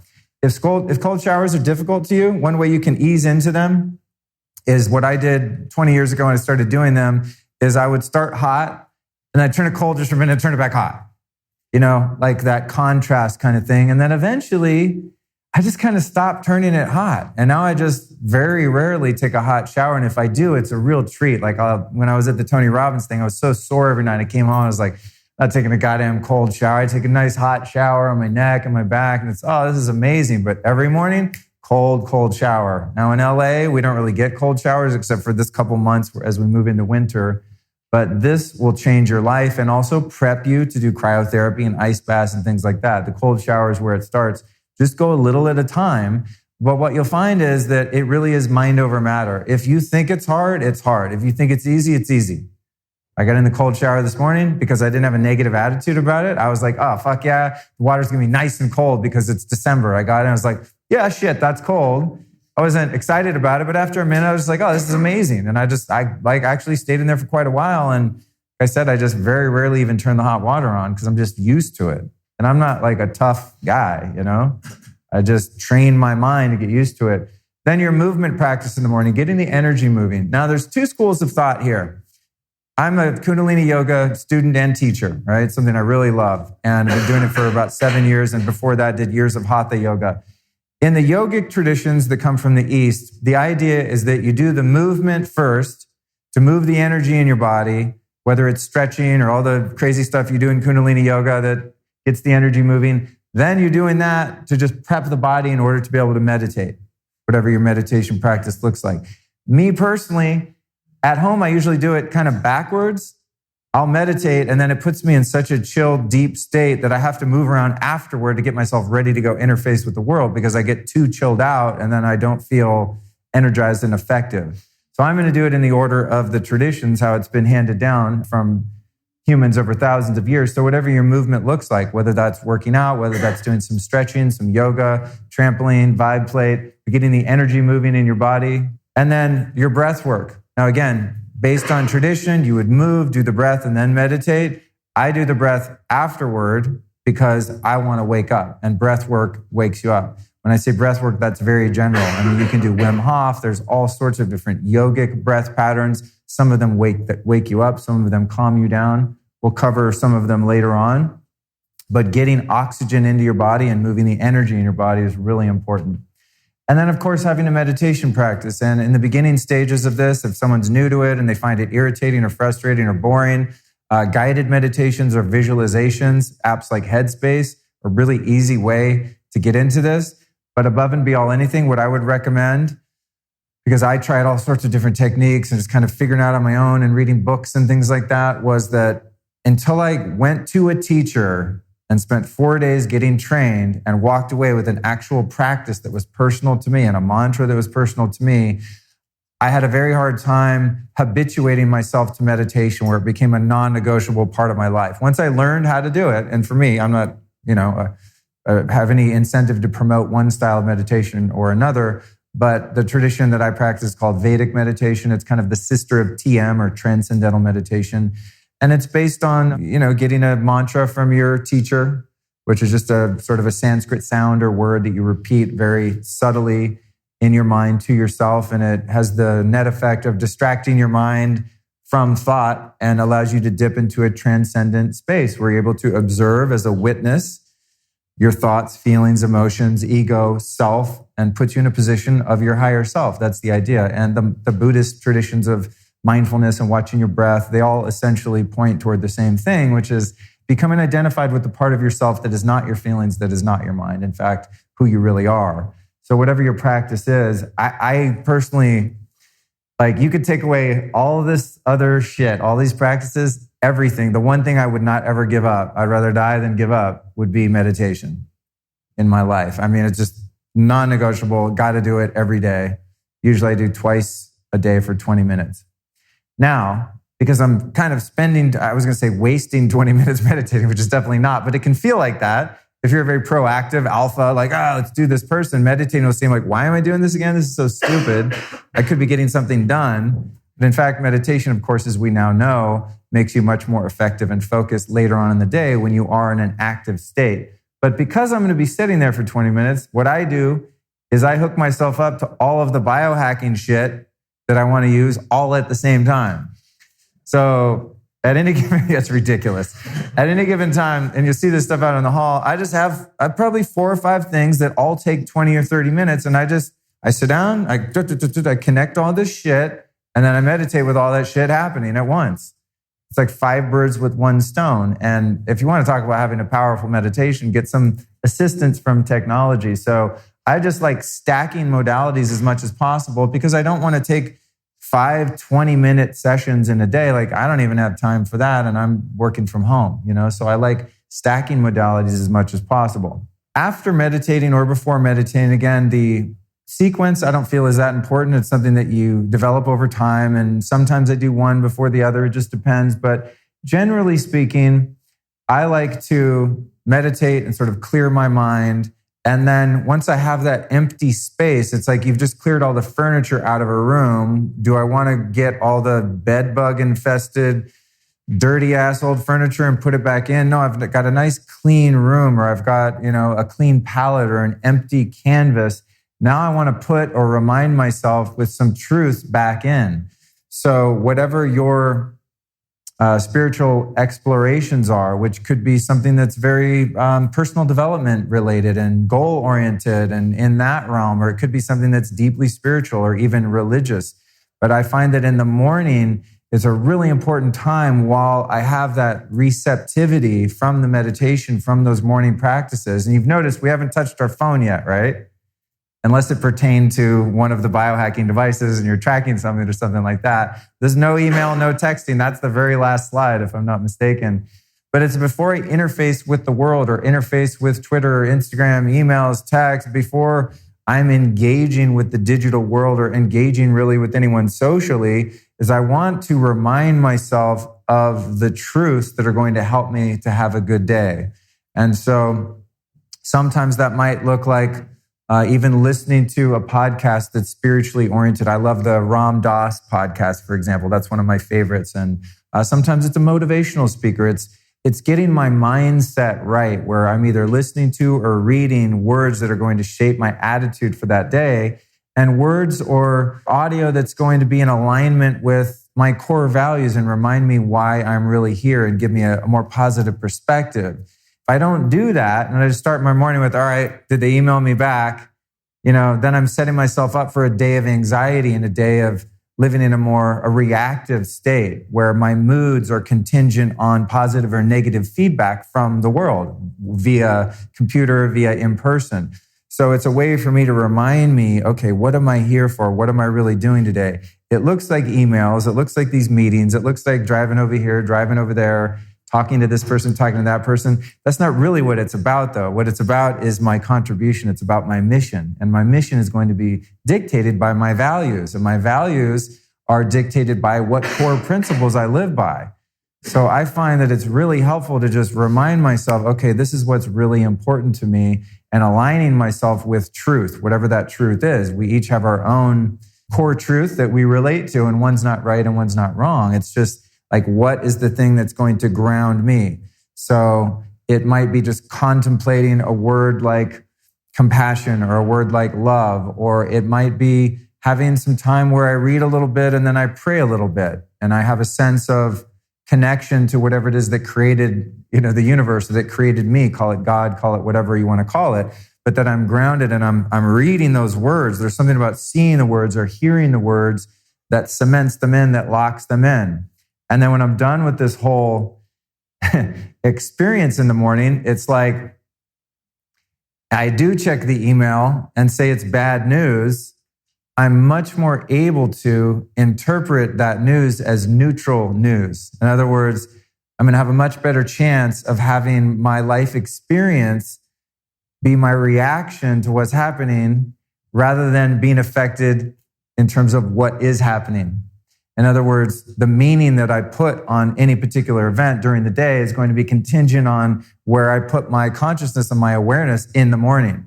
Because what happens for me is it's very difficult to sort of backfill and be like, oh yeah, I'm supposed to be spiritual right now, when I'm jumping down someone's throat or fucking honking at someone or sending a fiery email back to someone without really pausing and being thoughtful about it. In other words, like, it puts me on this sort of defensive mode because I haven't reminded myself of why I'm really here and what I'm about, and that I am in control of my perception of reality, that reality can't hurt me. The only way I suffer is if I make up ideas about what that's supposed to mean. So I can take an email a number of different ways. I mean, how many of you guys have ever had a situation where, just let's say email, you send an email to someone and you're kind of pitching yourself. You know, it's an opportunity you'd like to see happen. And so you're like, hey, I'd love to have a meeting with you, or we could partner on this thing or do this or that, right? And then you send the email and you're like, ah, shit, I hope they get back to me. And then they don't get back to you. And you make up stories about what that meant. Has anyone ever done that? You're like, oh, they're a fucking jerk. They don't respect me. I helped them out. Now they're not going to help me out. They think I'm a loser. I'm not worth emailing back. I mean, I still do this shit. And then they email me back. This happened actually yesterday. I pitched myself to speak at a conference, and the guy he didn't email me back. It was like 2 weeks later. I was like, I'll just check in case it went to spam or something. I said, hey, no pressure, just a gentle nudge. Haven't heard back from you. Just let me know who the appropriate person is that I can pitch myself to. And he didn't answer me. And what my mind told me, my reaction to that was not like, oh, F him. It was more like, yeah, I'm sure he just realized I'm a loser and I'm a horrible speaker and they don't want me there. And that's the kind of thoughts my mind will initially produce, right? But through being more grounded in truth, I'm able to see, okay, thank you for the information, mind. But I have no way to prove that's actually what happened. So yesterday, said dude emails me back. He's like, oh, sorry, man, I've been traveling. And CC's the right person to talk to. Like, yeah, sounds great. And not like I was obsessing on it. I mean, I was able to see the mind's propensity to turn something negative, that negativity bias, and looking for what's wrong, when in fact the guy was just busy. But without some grounding to these truths, without reading some stuff in the morning, without having a connection to the ultimate reality, whatever that is for you, I'm much more susceptible to the delusional propensities of the mind to make up stories and meanings about things that have no basis in reality. Does that make sense? And this was my life for a long time. Just wake up and it's just like, put on your armor, head out into the world and go to fucking war and try to win. And that might be a recipe for building some things. You can get a lot done, but it's not a recipe for fulfillment, because so many decisions and so many reactions are done unconsciously, and they're done from, I don't want to say the lower self, but they're done from that part of oneself that is wired for survival. It's that rapacious nature of the egoic state of being where I'm going out protecting myself from harm or trying to get what I want, rather than being in harmony and being in flow, where I can get on the email or go to the meeting or arrive at work and have a mindset, and not just a mindset where it's a mental thing, but an actual feeling state, an experience of what it's like to be connected to who and what I really am. And grounded in that, I find myself much less susceptible to the things that happen in life. The letter from the IRS, the parking ticket, the shit that happens, the illness, the death, the divorce, the on and on and on, the life experiences. And so starting out in the morning, to me, the whole process, which can be, you could condense much of this into a half an hour, or it could take 2 hours. It could take 3 hours. I mean, sometimes in my life, I do a lot of this. And then at the end of the day, I'm like, yeah, maybe a little too much of this and not enough of the go out and make shit happen energy.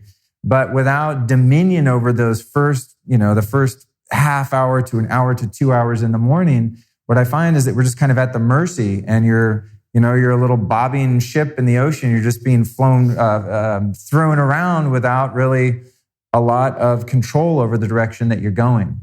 And so it's not only like mentally getting my head around, okay, these are my goals for life. This is my mission in life. These are my values, but evoking the feeling of success and the feeling of gratitude and the feeling of connection, which again, if you have someone else in your life that you live with in partnership, that can be a shared experience. So you don't wander off into being this isolated, selfish person who's just working on themselves. Hopefully we're in relationships where some of these things can be shared as a mutual experience. I mean, I've had girlfriends that also love to meditate. It's one of the most beautiful things to sit down and share a meditation. And, you're not saying anything, but there's a connection because you both are in alignment in terms of what your purpose is and how you live your life. And, sometimes you're with someone that doesn't connect with you on that level because they have their own practices. But in lieu of having that sense of connection, I have to become rooted and grounded and connected to something if I'm going to have an effective day that's not only effective in getting things done, but effective in the way that I'm able to manage my reality and have a sense of autonomy, a sense of responsibility, and avoid any sense of victimhood as I'm experiencing the adversities that will happen. So life is about not what happens, but it's about what I think about what happens. It's about the meaning I attach to it. And without a morning routine that includes reading some truth, one of my favorites, for example, that I might contemplate and just read one sentence over and over again is by Shakespeare. There's no such thing as good or bad, only thinking makes it so.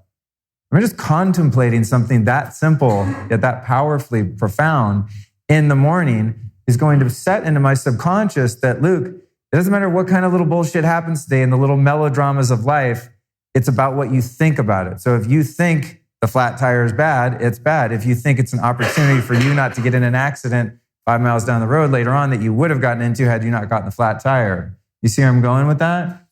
It's really being able to zoom out and have a much more broad, wide perspective on things rather than getting caught up in being the victim of inertia and the victim of being thrown about by the things that happen. But being able to have dominion over the feeling state, the emotional state, and the mental state that's currently experienced in life. So this one to me, like a lot of the stuff that I'm going to talk about, it's like, cool, cold shower, awesome. This is all easier with the cold shower. That's the purpose of doing the cold shower. The purpose of moving, the purpose of meditating is to be able to have authority over my perception of life. After all that, now this depends on what's in your morning elixir. I don't like moving around with a full stomach, so I'm not going to do that. I can't meditate if I've had any caffeine. I mean, I can, but it's not very good. Or nootropics. I'm going to talk about smart drugs and nootropics in one of the talks. All of the stuff that's sort of like more going inward and prepping yourself can be difficult if you've taken anything that's stimulating or you just have a full stomach. So again, you kind of have to choose your own order. But when it comes to what you're going to eat in the morning, I mean, I would have had a much more dogmatic, confident opinion on this some time ago. But like we were talking about at dinner with a couple of the other speakers last night, is like, it really is in terms of what you eat. If you want to eat a bunch of fruit and sugar in the morning and get immediate energy and then maybe lose that energy shortly after, or you want to be more keto and do a high fat drink or whatever, which is more what I do. It really is very much individual in terms of what works for your body and your chemistry. But not only that, I find that as I've been into different health practices and different ways of eating and supplements and herbs and all that for years, that not only is it different for me and different for you, but it's different for me for the next 6 months. And then in a few months, I wake up and eat something totally different and feel awesome too. So in your body, every second, of course, has a completely different biochemical makeup. And so I'm not these days so dogmatic about like, this is the right way, that's the wrong way. I can just kind of share what works for me best. And then you guys experiment and see what works for you. We were talking last night with Matt Blackburn. He's like all about glucose. He loves living on fruit and sugar and glucose and thinks it's awesome and feels really good. Personally, the way my makeup is, I eat a little fruit here and there. And last night I had some sugar, my little vegan ice cream thing at dinner, whatever. But what works for me is eating a lot of fat, a lot of healthy fats. So I'll make my morning elixir. Usually we'll have like a bulletproof coffee kind of recipe, grass-fed butter. Oh, look, there they are. That my life really changed though, honestly, when I discovered bulletproof coffee. And I always give credit to Dave Asprey because I remember I was totally into health and I had a completely different perspective. I make like a morning smoothie. And then I had this girl working for me who I didn't think knew shit about health or anything. She was like a normal person living a normal life. And she's like, oh, you got to do bulletproof coffee. I was like, coffee? Coffee is horrible for you. It's acidic. It burns out your adrenals. All these memes that I had picked up about how bad coffee was. And then I looked into it. I looked at the site, and I go, like I said, deep dive into all the ingredients. Where's the beans from? The sourcing, and all that. I like the no mold thing, no mycotoxins. A lot of coffees are susceptible to mold in the way that they're grown and processed. So he nailed that. That was cool. But nowhere on Bulletproof site did it say organic. I was like, I'm out. Because coffee is one of the most heavily sprayed crops on the planet. I mean, coffee, if it's not organic, is potentially very toxic. So I'm the geek that's going to email them, excuse me, but I don't see organic on your website, And they email me back and they're like, well, we just didn't want to, truthfully, we didn't want to pay for the certification to get the organic certification, which, by the way, doesn't really mean a lot because you can evade a lot of the regulations around having that certification. But they said, we absolutely don't use any chemical fertilizers or spray. So it's pesticide free. And I trusted that integrity, started making the recipe. I'm also thinking at this time, fat's bad for you, right? I mean, that's what we were taught. You know who taught us that? The sugar industry. So there's all this fake news and propaganda around like what's good for you and what's not. And then of course the science is always kind of catching up with the anecdotal experience of the public. And we really don't know, but I do know one thing.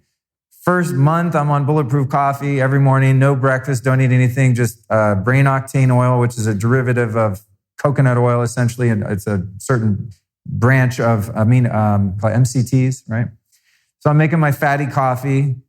In a month and a half, I lose 15 pounds, didn't exercise more, didn't do anything else. I'm just like, what? How do I have kind of a flat stomach? I still don't really, but it got flatter. And on the scale, I lost weight. And I was like, okay, so I'm eating more fat and losing weight. What the fuck? This doesn't make any sense. But I would have energy all day long. And what I sort of discovered in that recipe, and now I'll make a bulletproof coffee or I add all kinds of other herbs. I often do decaf coffee because I just love the taste of coffee. And I put a bunch of medicinal mushrooms and all kinds of crazy stuff in there. But I'm definitely doing a high fat thing in the morning. And what I've discovered is when there's caffeine in there, it's almost as if when you blend it up with the fats that you're doing kind of a slow drip delivery of the caffeine molecule. Because if I drink a black coffee in the morning, I'm a fucking nervous wreck. Like I get tons of anxiety and I'm like too stimulated. It's not a comfortable feeling at all. But if I put fats with it and I blend it, I get a little bit hyped for a minute, but then I kind of have steady energy for hours and hours. And so I really think that Bulletproof, and again, to give them credit, cracked the code on that particular recipe.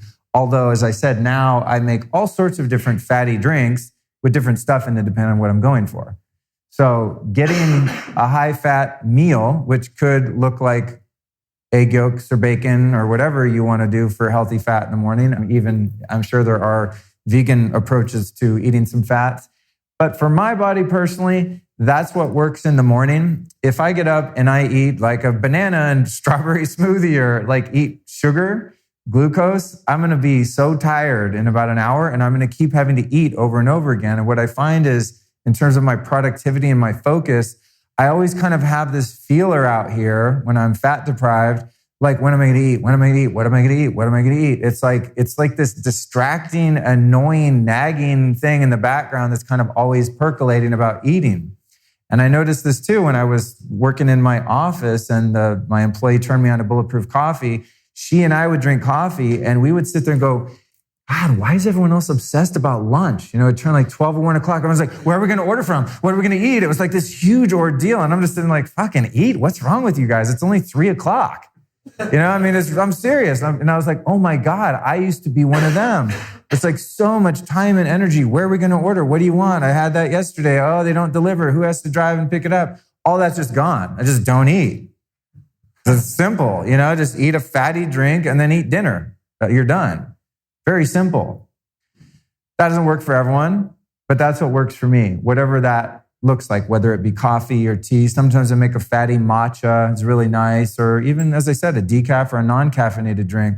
If I'm going to be doing something where I have to be very social and I don't want to feel nervous and overstimulated, and I'm going to take some nootropics that I'll talk about later that are very stimulating, then I definitely won't do the caffeine. Because like caffeine plus a bunch of nootropics, I'll be on crack basically.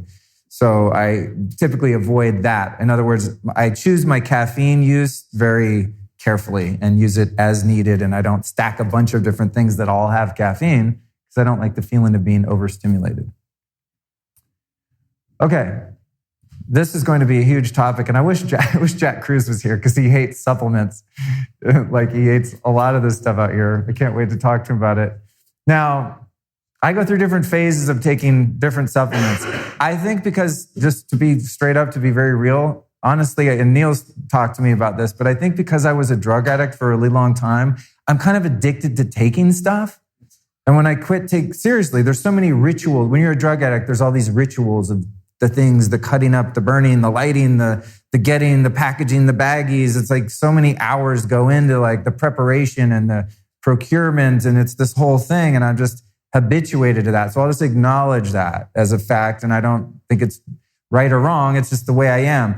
So I love like getting up and making all my elixirs, and I'm kind of the mad scientist, and they get all the supplements out and do all the stuff. So I want to say that I think you can have a really beautiful, healthy life and have no supplements in your cabinet. I think if you follow the advice of the rest of the speakers, sunshine, cold water, sun gazing, watching, being aware of EMFs, blue light, happiness, prayer, meditation, love, human connection, living to your purpose, living by spiritual principles, having a good attitude, that trumps all this shit. That said, if you want to go next level and you want to really have an exorbitant amount of energy and focus, there's a lot you can do in terms of supplementation after you've had whatever you choose to eat for breakfast, be that a glucose burning fuel or a ketone burning fuel, meaning fat or sugar, right? So I said, I like the fat. Once the fat's in there, like I know that I've got energy, I've got ketones, I've got adrenaline, I'm like ready to rock it. But there are a number of different supplements, and I'll get into the ones that are really good for the brain that I find to be really effective. And in many cases, when I say like take your supplements, I'll make a secondary drink that's not the coffee, that's not for food, but just a vehicle so I can get all the pills and powders into a big ass nasty green drink and take that. So it's not like a calorie thing or a thing because I'm hungry. It's just I don't want to take a handful of 50 GMO beef gelatin capsules that probably end up getting stuck in your gut for the next 50 years. So I empty out a bunch of capsules just because companies don't make shit that you can pour with a spoon, which is what I would do. So in that morning drink, I say supplements, but oftentimes they're just actually kind of superfoods. I'll take spirulina, I'll do all the different medicinal mushrooms and things like that. And then some of the nootropics on certain days and sometimes not. Kind of depends on what mood I'm going for, if I want to chill or if I want more energy.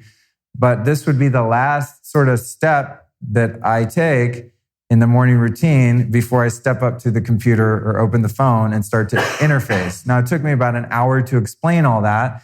If you rushed through all the practices I just gave you, you're probably looking at an hour and a half. Your meditation period is 20, 30 minutes, and then the shower, all the shit, right? All the stuff you do.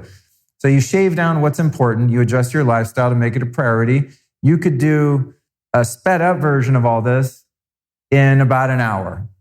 But you'd have to cram a lot of this into 30 minutes and then do your 20-minute meditation. But it could be done, and I've done it. Now, I take a little more time, but this is the last step. And now I've taken care of the body. I've given the body as much energy as possible, and you could shorten the movement thing to a 3-minute cat-cow with some breath work. You knock out 2 birds with 1 stone.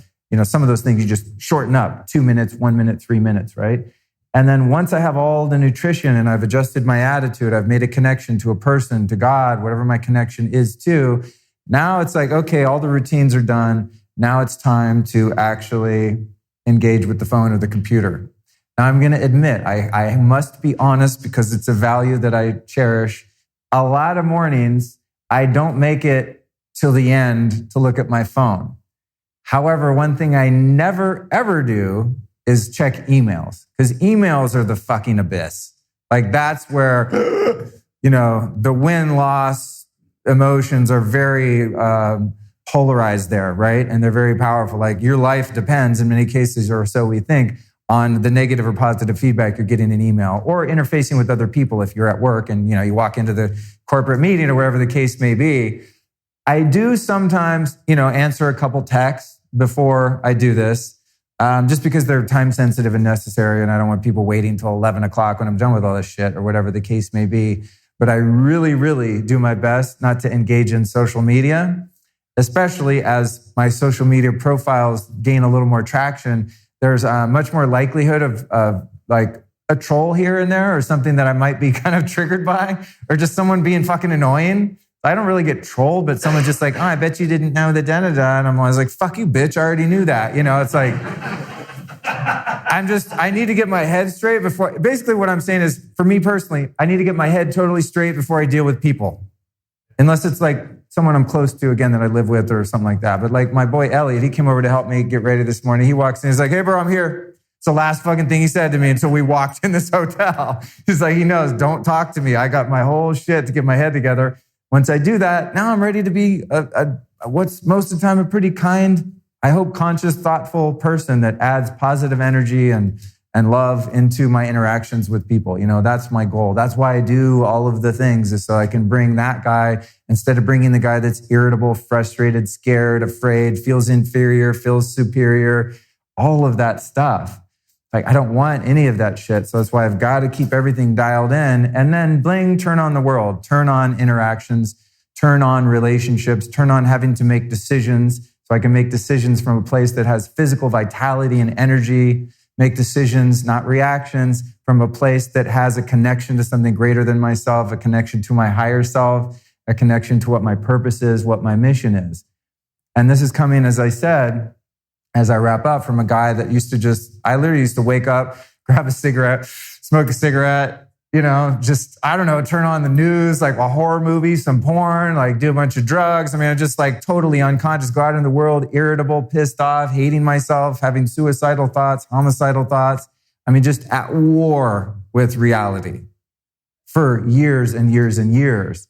And so little by little, I'm an extreme case of like a really shitty life, but incrementally, even just adding some of these things in. So if you have one habit that is maybe not serving you, like, you open your eyes to like a very jarring alarm clock, and the first thing you do is open your email and look for what's wrong in the world or in your life, or if you're going to win or lose, just that one adjustment and just going, I'm going to find a way to resist. And Neil has a lot of tactics for letting your phone not rule your life, some of which we just covered.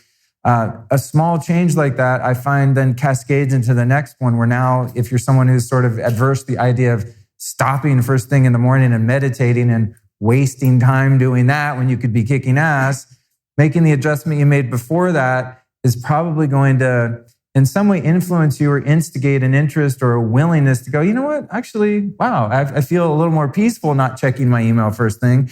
Now I'm finding it much more accessible to get into a meditative practice.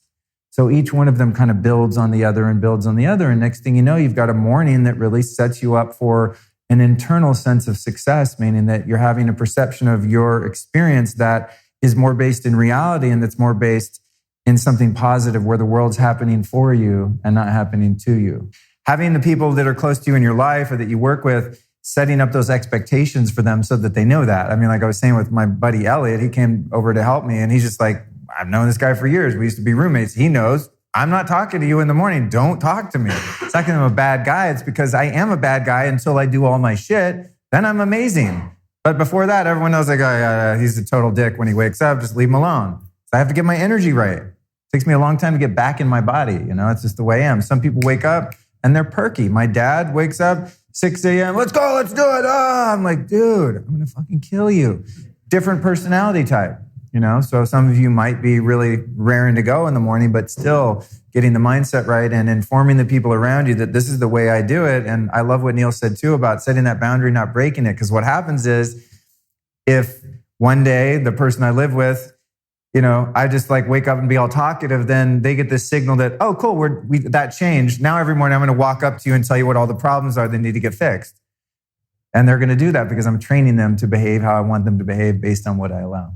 A lot of the stuff that I use personally, because I get so many questions over the past few years about where do you get the lights and all that, I made a store on my website that just links out to all the shit that I like. So if you go to lukestory.com/store, most of the little trinkets and things that I personally have bought, if I buy some on Amazon, I'm like, someone's going to ask me about this, so I'll just put it on my site. I don't like ship or sell anything. I just have links on there. Sometimes there's discounts and stuff. But what you want to look for with the lighting is just go on Amazon and search incandescent amber lighting. The reason that you want incandescent is because it doesn't flicker. And when I say flicker, that's not a flicker that's your eye, that you can perceive with the naked eye. But LED lights, fluorescent lights, if you put them on video, you can see it like, it morays, it buzzes, it flickers, right? If you get incandescent bulbs, there's a filament in there that burns. They aren't energy efficient, and so they try to outlaw them. But you can still get incandescent bulbs under the category of decorative lighting.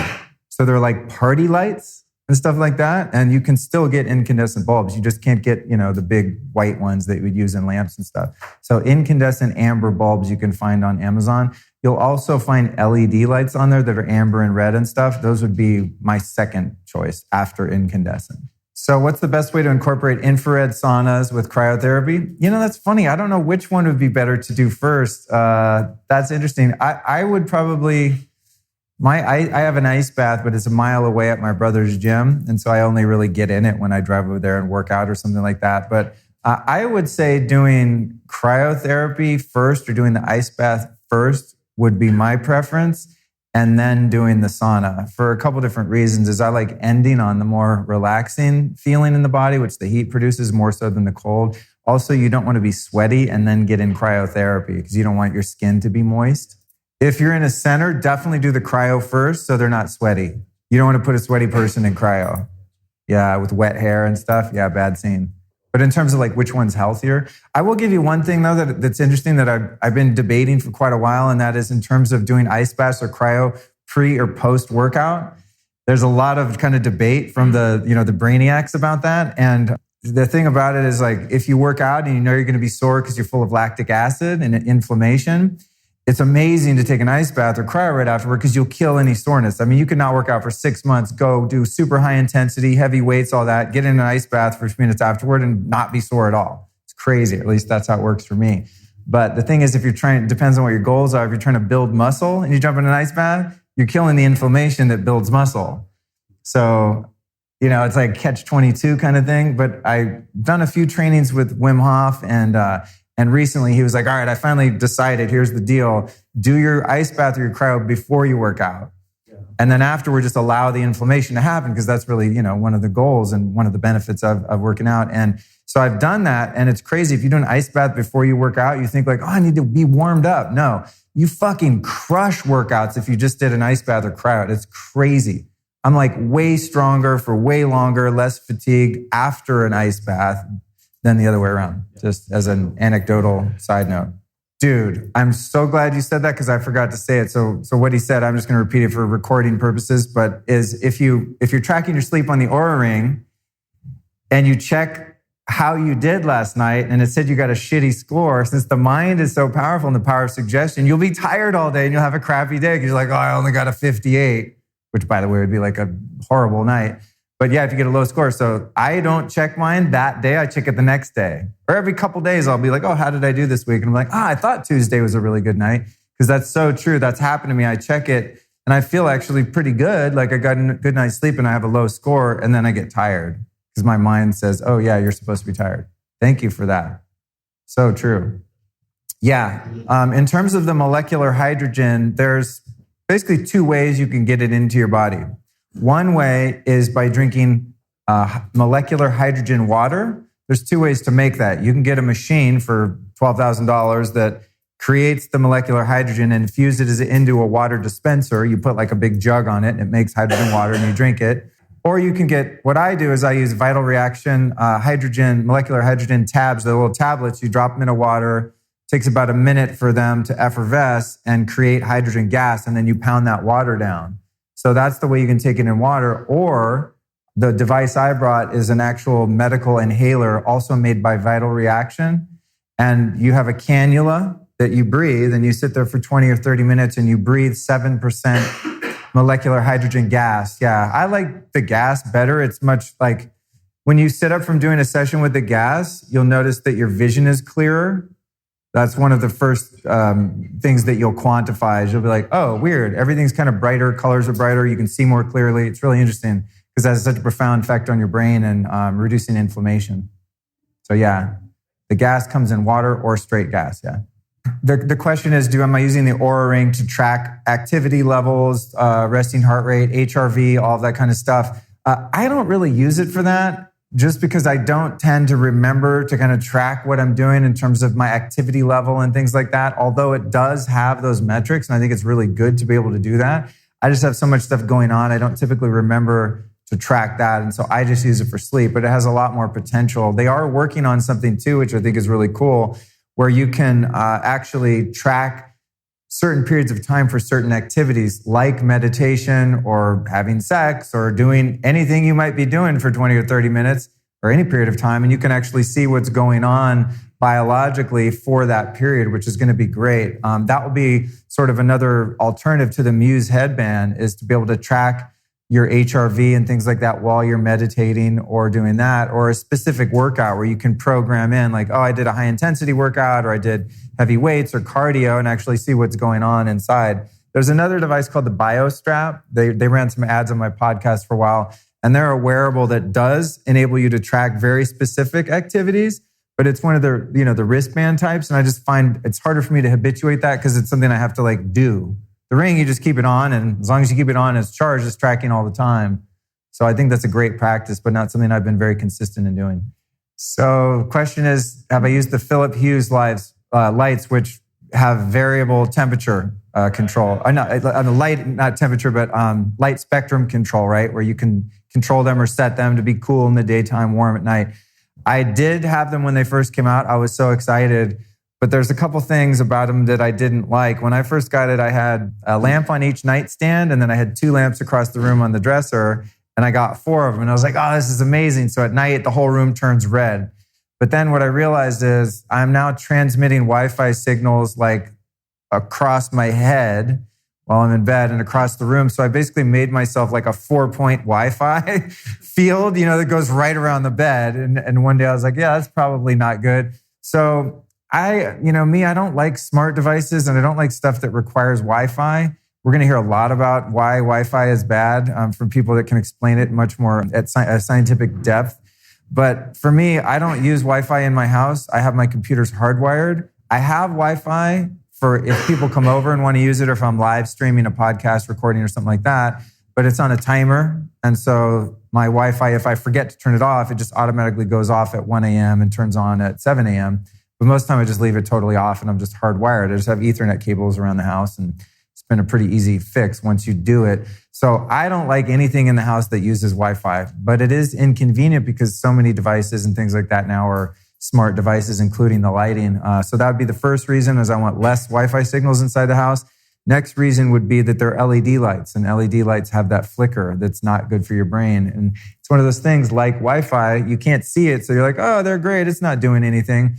But if you just think about what's inherently natural, the sun is the light that we have lived by for a couple million years, right? The sun doesn't flicker. The sun's a constant ray of photons. It's constant. It's a constant field. It doesn't go zzz. So that's just confusing to your biology and to your brain. It's just bad. It flickers bad for your brain.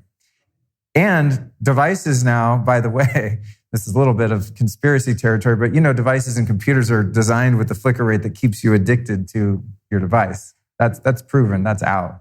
I think all durations and types of exercise help your sleep.